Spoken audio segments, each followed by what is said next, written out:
What up, guys? Welcome to the Son of Wonder. Spider-Man Across the Spider-Verse is dropped in theaters, so let's conversationalize.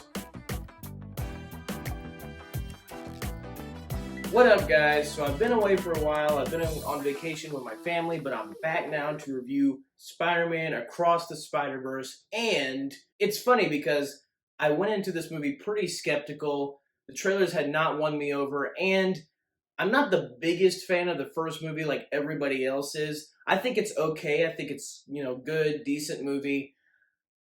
I went into this one thinking it probably wasn't going to be good. Not really being excited for the third one, not being that invested in the story. And I came out of it thinking that the first one was better because of it.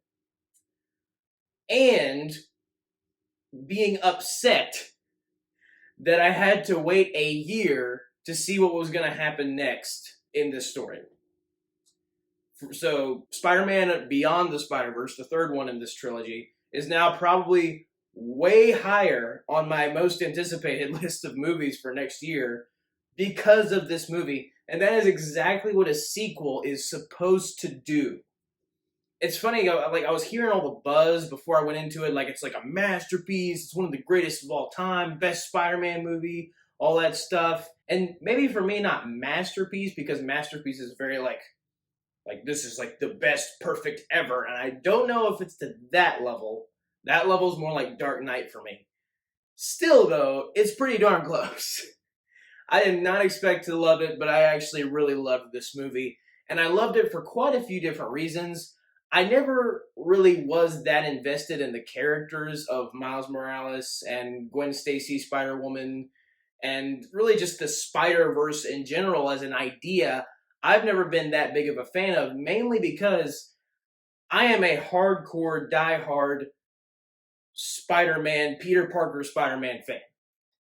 So I love watching the movies about Peter Parker specifically. Which is why, in some ways, I never really even considered the Spider-Verse movies Spider-Man movies, mainly because to me, Peter Parker was the one and only Spider-Man. Having rewatched Into the Spider-Verse, though, recently, I understand more that Miles is more like taking up the mantle of Spider-Man after the previous Peter Parker died, sacrificing himself. Which is perfectly befitting. I can appreciate that. But again, I never really was invested particularly in Miles Morales the way I was in Peter Parker. But having seen this movie, a lot of different things make a lot more sense. Because for me, the Spider-Verse was always sort of a gimmick. Like, hey, let's have a bunch of different Spider-Men, Spider-People. That doesn't really make sense when you take the core Peter Parker Spider-Man. Like, how does he get from that to another world? He's like a robot. To another world, he's this, that, and the other thing. Punk rock Spider-Man, what the mess is that? Like, all that stuff. Never was into that. But this movie gave the Spider-Verse kind of in a way like a reason for existing and made the concept of the Spider-Verse far more compelling than it has been. And even though I never was the biggest fan of Miles or Gwen Stacy as the spider versions of themselves, I, having seen this movie, like their characters a whole lot more because I feel like this movie has given them the most characterization they have ever gotten in any medium. Probably even more than the comics. Just with the story that this movie tells on its own. And it's got one heck of an ending. And it really just made me go, like, I was kind of upset at the ending by the time it got there. Because I was like, no, you can't, what? I have to, what? No. So I'm getting into spoilers heavy this time. So, like, the intro starts out with, like, Gwen Stacy, and it's after the events of the first movie, so she really misses Miles. And he was, like, the only friend she had after her, Peter Parker, died. And Peter Parker was kind of the only best friend that she had before Miles. So she's kind of in a place of sadness concerning that. And, her dad is Captain George Stacy, just like from the comics, so he doesn't know that she's Spider-Woman, and he already doesn't have the best opinions of Spider-Woman. And after Peter Parker dies, he thinks that she killed him. Spider-Woman killed him, so he's on the hunt for Spider-Woman, not knowing that it is, of course, his daughter. And so that's kind of like it's interesting to me that was the beginning they chose for this movie. because you obviously expect it to be all about Miles, but they flesh out Gwen's story. But at first I was worried that, like, wait, are we like doing a thing where, hey, we're advertising it like it's going to be about Miles, but in actuality this is actually Gwen's movie? I don't believe they did that. I feel like they balanced all the characters out really well. It's still definitely Miles' story at the core, but they flesh out Gwen so much more to where you understand her as a character way more, and it makes you far more invested in her story, especially when concerning her relationship with George Stacy, with her father. That story is very compelling, and at first I wasn't like, are they gonna do like, are they gonna crap on George Stacy as a character, because I'm not a fan of that, and then they rectify the situation later in the movie, and I really did appreciate that. And she battles the Vulture, who's like, this specific version of Vulture comes from like a different universe that's like a very specific art style, kind of based off like the times of Leonardo da Vinci, and like his world, everything is made of paper, so he's made of paper. And it's just really weird, but it's really cool looking. And that was another thing that I had heard before the movie came out, or before I saw it, was how like every scene was like a work of art. And I was like, really? Like every scene? I don't know. But I mean, having seen it, it really is like most of the scenes are like, wow, that is just really cool looking.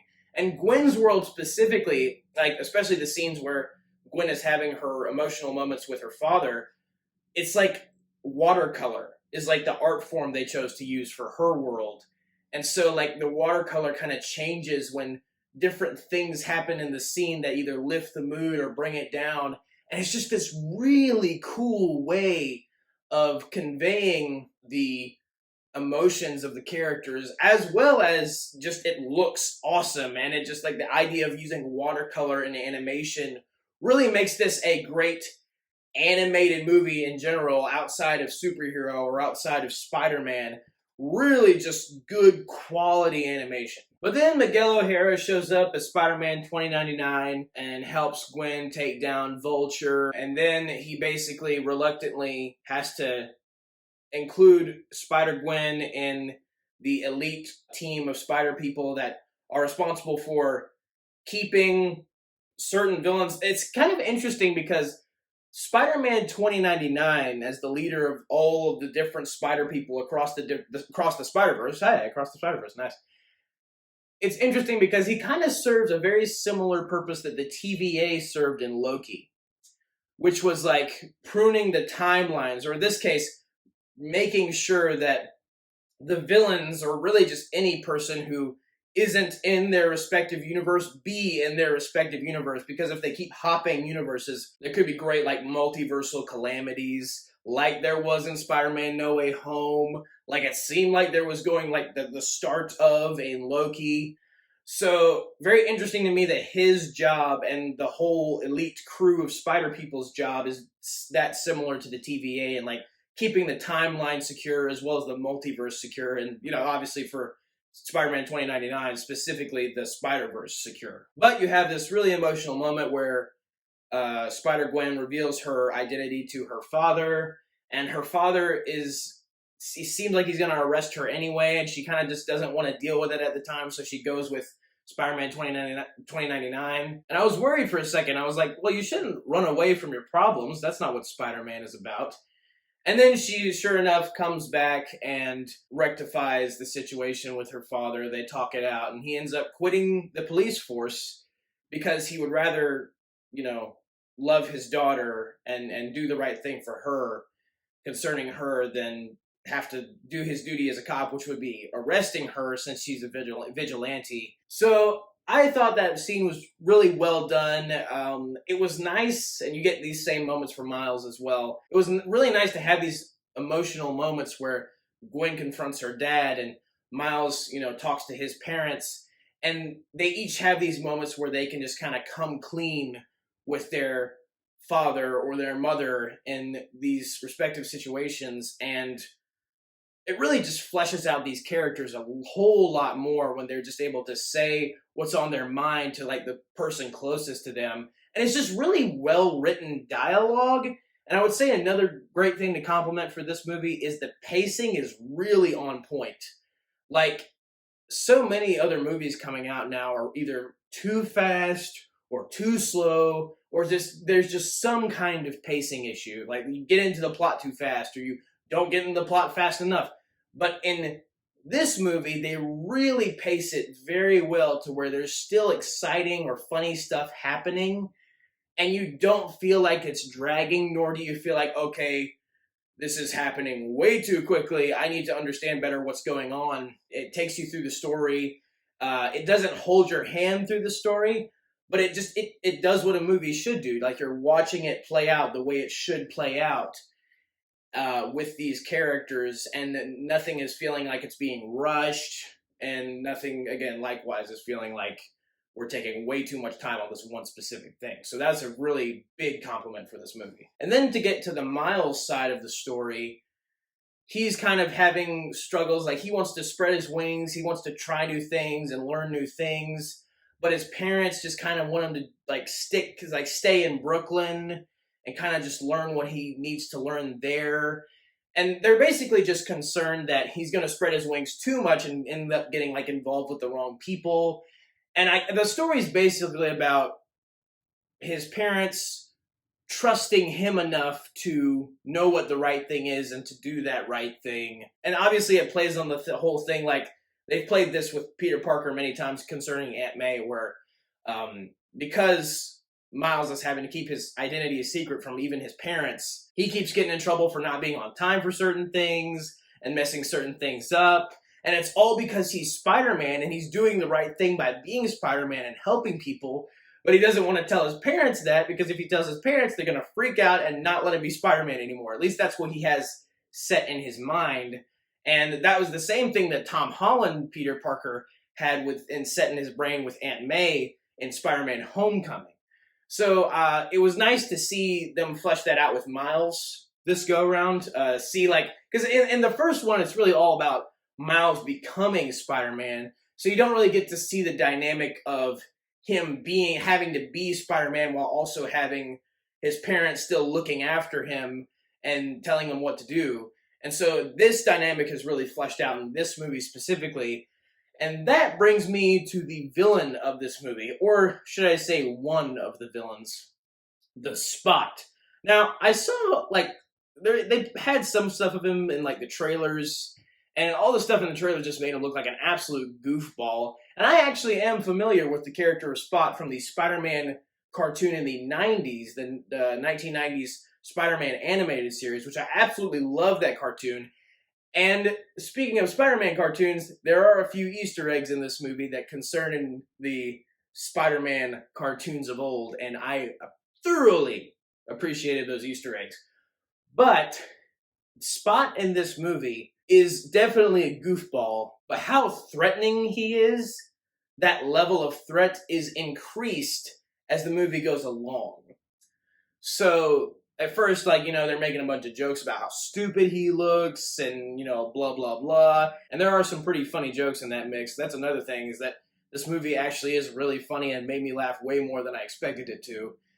But Spot, his origins tie in with Miles' origins in the first movie, because in the first movie, a random radioactive spider just kind of appears out of nowhere and bites Miles Morales, which is what gives Miles his spider power. And I remember that kind of being a problem for me in the first movie of where did that spider come from? It just seems weird that the spider out of nowhere would just appear and bite Miles. That's just strange. In this movie, they rectify that. They actually, during the Collider experiments that Kingpin was hosting in the first movie, they brought in a radioactive spider from another dimension that was supposed to bite Peter Parker in that dimension so he could become Spider-Man, but instead they got the spider from his dimension and brought it over to Miles's, and it bit Miles instead. So that's also a major plot point eventually in this movie, is that Miles as a Spider-Man was never actually supposed to happen. He was never actually meant to exist as Spider-Man. And so Miles, because of this, is considered an anomaly among the other Spider people and just the Spider-Verse in general, because he shouldn't technically exist as Spider-Man. So that is a very interesting twist very interesting take on the character of Miles Morales, and they do it in a way that does not feel contrived. They do it in a way that actually makes a whole ton of sense when you actually put all of it together. And I really appreciated the layers of storytelling and that they actually were, again, put together really well, as to where like the multiverse rules of the MCU now feel like they've gotten so contrived and we're just doing this and that and this and that and the other thing without actually explaining or sticking to the rules we've already established. In this movie, they really do a good job of like, these are the rules, we're going to stick to these rules, and these rules impact the plot in very specific ways that we're not retconning. And if we do retcon them, it's in a way that's like more of a loophole in the rules than an actual like plot hole. So really, really appreciated that story structuring. But anyway, Spot actually used to be a scientist who was the one who brought the radioactive spider from that other dimension into Miles Morales' dimension. And he was the one who got hit with the bagel, apparently, in the first movie. I have to rewatch that to see if it actually is the same guy. But apparently during the final collider explosion at the end of the last movie, that same accident is what created the Spot. The scientist became the Spot in that accident. And I'm pretty sure that's basically the same plot, save a few details, that is in the comics as well as in the 90s cartoon of how he got his powers. He was experimenting with stuff that had involved other dimensions, and it turned him into the Spot, which means he can create portals to go into different places in his dimension, as well as, in some cases, into entirely new dimensions. And they have a lot of fun with that, because at one point, he goes into the Venom universe and meets the lady that works at the counter in that convenience store that Eddie Brock frequently visits in those movies, in the Venom movies. And so she's not surprised at all, because she's already seen Venom and what he looks like. So she's not surprised at all to see this interdimensional weirdo pop up. So that was a great little cameo. And seeing like an animated character pop up in that live action world was really fun. And then the reverse of that happens later, as well as Spot in this moment goes into the Lego universe for real quick. So those were all really fun cameos, but they get even crazier with it when Miles actually does officially enter the Spider-Verse. So the first place he visits is basically Indian Manhattan. Therein lies an Indian Spider-Man. So the Indian Spider-Man actually is a pretty funny character. So they definitely have some fun moments with that. But during that excursion specifically is when the Spot starts to become immensely more threatening, and the colors are reversed. Instead of like majority white with black spots, it's like majority black with white spots. And now he just kind of looks like this interdimensional, like, I don't even know. Like, he looks like the destroyer of universes now. It gets way more creepy with what they do with him, but it also makes him far more menacing, which is a good call for the writers and an interesting choice to kind of take this goofball of a villain and turn him into a actually really good villain with understandable, like, motivations, similar to, like, basically the same as what we've seen with a lot of other Spider-Man villains. Like, that villain feels like the hero has scorned him, so he wants revenge. It's the same thing we've seen in a lot of things, but they do it in a way in this one that's like, oh, that adds a little bit of an extra, it's a little bit of an extra kick to it because of the actual powers of the Spot. But in this Indian Manhattan Spider-Man world, there's a certain captain who is trying to save this little girl as all these different buildings are crumbling around him, and Miles decides to save this guy, and he saves this guy and this little girl at the same time. And at first you're like, oh, that was awesome, Miles saved them both. But I honestly was kind of thinking, I feel like it would have been more compelling storytelling if he actually wasn't able to save that captain. Like, that would have put Miles in a very interesting position. Then, when Miles actually does go to confront Spider-Man 2099 / Miguel O'Hara, Miguel is like super mad at Miles, and at first you don't really know why. And then Miguel reveals, and this was like my favorite moment in the movie, honestly, because this is kind of the moment that kind of gives the Spider-Verse a reason for existing and puts a whole new spin on it and adds some extra weight and emotion to it.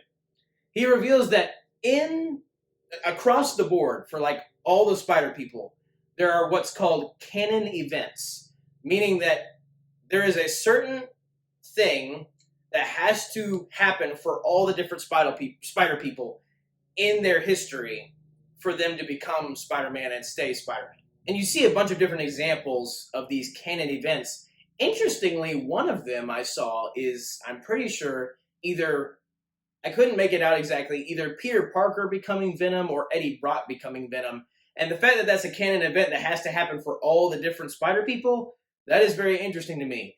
But one of them is that a captain, a police captain, always has to die. And sure enough, Miles' dad is about to be promoted to captain in just a few days. And they show this happening to Peter B. Parker, who is also there and has a daughter now, because he got back with MJ in the first movie, at the end of the first movie, which I thought that was a nice way to continue that story. The fact that Peter B. Parker had a kid that he's raising and having to be a father for, a good father for. I thought that was a really cool way to continue that. That capitalized on his redemption at the end of the first movie. But you see kind of him, Peter B. Parker, reacting to, like when they're listing the examples of when all of the captains have died for each of the different Spider-Man, you see him reacting to when it happened to him. And then you see Andrew Garfield reacting to Captain George Stacy, Gwen's father, dying in his universe in the first Andrew Garfield Spider-Man movie, in The Amazing Spider-Man. And that, when I saw that, I absolutely freaked out. That was just like one of the best, that was such a surprising but befitting, I guess you could say, cameo, even though it is basically just the scene from the first movie, from the first Andrew Garfield movie. It made sense for what they were showing, and they weren't afraid to show it, and that's what I really did appreciate. Even at another point when they're saying that Uncle Ben always has to die, or at least somebody who fills the Uncle Ben role, which was proven in No Way Home with Tom Holland and Aunt May dying. And even you can see a clip of Tobey Maguire reacting to Uncle Ben's death. It's a lot smaller in like one of the scenes. And so it's just really cool to have this perspective of like, oh, this is something that has happened to all of these different Spider people. It's not just that they're all a bunch of different whatever versions of Spider-Man. Like the only thing they have in common is that they have webbing on their costumes or whatever. It's the fact that they have these specific events that tie them together and that remain constant among all of the Spider people that make them what they are and who they are as Spider-Man. And, you know, of course, Spider-Man for years has been the embodiment of, you know, with great power comes great responsibility and never giving up. But in this scenario, they have made it to where Miles is confronted with this idea that if his dad doesn't die, because they reveal that if a captain doesn't die in the Spider-Man universe, which Miles saved the Indian captain in the Indian universe, then that universe starts to crumble. Because apparently Miguel O'Hara has tried this before, has tried breaking the laws of the Spider-Verse, and it turned out to destroy the world that he visited. So he knows the consequences of what happens when you mess with the Spider-Verse in the wrong way. But Miles, like, obviously he can't stand to see his dad die. He can't just let that happen. And it's like that moral choice of like, do I let my dad, whom I love so much, die knowing I could save him? Or do I save him at the cost of my universe being destroyed? So it's a very, very, very hard choice. Like, would you rather live the rest of your life without your dad, or save him but then all die at the same time anyway? And that specifically resonated with me because I lost my dad a couple years ago. And I've thought about before, like, even though after all the stuff has happened that has transpired throughout these past couple years, like, if I could save my dad knowing that stuff, all the good stuff wouldn't happen, if I could save my dad, would I choose to do so? And I feel like I would, but my alternative consequence is not the entire universe dying, so Miles has a much more tough decision. And again, like the fact that they were able to construct that scenario that makes sense with the Spider-Man lore, and really make like the audience like question like, okay, what would I choose if I were in that position? That is when you know you have great writing on your hands. And I was really impressed that they thought to do that, and the level of like how much more compelling it was and invested I specifically was into the story when they did that. I just thought that was a very powerful moment when you finally realized what was going on. But then 2099 leads all the Spider people to chase Miles because Miles is running away because he obviously doesn't want to let his dad die. And so Miles eventually gets home. He's able to sneak into the teleportation machine or whatever that gets him back to his universe. And he goes to see his mom. And he starts to reveal to his mom, like, hey, I've kind of been through this thing where I'm not afraid of anything. I feel like I could take on the world because I know what's going on now and I know that I could stop it. And he has that kind of mentality. And he reveals to his mom, like, I'm Spider-Man, just to finally, like, settle it, like, be fully honest with his parents, I am Spider-Man. But it's just his mom there. He, like, pulls apart his jacket, revealing the logo, like, I'm Spider-Man. And then the mom's like, who's that? Is that, like, a Comic-Con thing? And at first I was like, well, you know, they're just kind of making a joke about it because maybe she just doesn't pay attention to the news that much and doesn't really know much about who Spider-Man is. And then this creepy music starts kicking in. And I'm like, oh, they're kind of rolling with this. I wonder what's going on. Meanwhile, Spider-Gwen has teleported to what you believe is the same universe.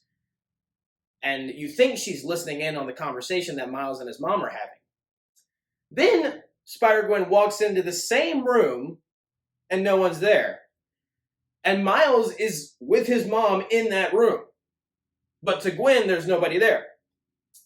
And it was in that moment that I realized, oh my gosh, Miles went back to the wrong universe. And I thought that was an insane twist. And it's, again, spoilers for Loki, but it's almost the exact same twist that happens in Loki, where Loki is brought to the wrong TVA, or the wrong timeline version of the TVA, I guess, at the end of that series as well. And so they do the same thing in this movie. And there was this, like, little thought in the back of my head that was like, okay, that's a really cool twist, but, like, why did it happen? Like, are you going to explain that? And they do, and it makes perfect sense. Miles Morales was bitten by a spider that wasn't from his universe. And the machine that teleports the spider people back to their respective universes does it by what specific radioactive spider bit you. Like, that's how they know which universe you came from, is where the spider came from. At least that's what I gathered from watching the movie and seeing how all the stuff worked. So when the machine looked at what spider bit Miles Morales, it saw that it was from this specific dimension. So it sent him there. But that's not Miles' dimension. And so Miles realizes this, and Spider-Gwen realizes this at the same time, and that they're in completely different dimensions. And then sure enough, Miles' uncle walks in, Aaron Davis, and then it's revealed that in this universe, since there's no Spider-Man, crime is running rampant. It seems like the villains are kind of ruling everything, and Miles' dad is gone. Miles' dad died at some point in this universe. And then Miles is captured by the Prowler. And you think that his uncle is the Prowler, because that's what was the case in Miles' original universe. Miles is the Prowler in this universe. In the universe with no Spider-Man. So Miles has just captured himself. Bad Miles has captured good Miles. And I saw this twist coming, but it didn't make it any less compelling. Like, when I was realizing what was going on, I was like, I bet you Miles in this universe is the Prowler. And that is the case, but it's still just like, wow, that's actually really good writing, and that's a really good twist. And then, sure enough, they end it on that note of like, yep, Bad Miles has captured good Miles. Spider-Gwen has put a specific group of spider people from the original group that Spider-Man 2099 led to go help Miles and save him, as to where 2099 Spider-Man and some of the other spider people are still trying to capture Miles to prevent him from saving his dad, so Miles' specific universe does not get destroyed. And so they have definitely created a scenario where you have 1,000 different plot points going, but they all tie into one another and they all make sense for what the story needs and what's going to happen going forward. And that is really commendable when you have constructed this complicated of a story, but made it all make sense. That is a pat on the back. That totally deserves that. Some of the other Easter eggs is when Miles is walking through the headquarters for all the different Spider people in the Spider-Man 2099 universe. You see a bunch of different captured villains from across the Spider-Verse. Hey, there it is again.